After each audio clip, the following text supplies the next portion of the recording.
காரைக்கால் அரசு மருத்துவமனையில் புதுச்சேரி ஆளுநர் தமிழிசை சவுந்தரராஜன் திடீர் ஆய்வு மேற்கொண்டார்.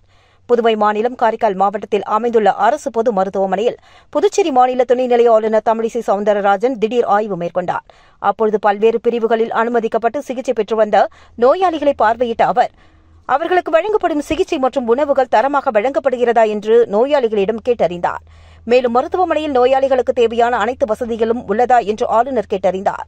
இதனையடுத்து நோயாளிகளுக்கு தரமான சிகிச்சை வழங்க வேண்டும் என்று ஆளுநர் தமிழிசை சவுந்தரராஜன் மருத்துவர்களுக்கு அறிவுறுத்தினார். முன்னதாக காரைக்கால் அரசு மருத்துவமனையில் பணிபுரியும் மருத்துவர்களோடு ஆளுநர் ஆலோசனையில் ஈடுபட்டார் என்பது குறிப்பிடத்தக்கது.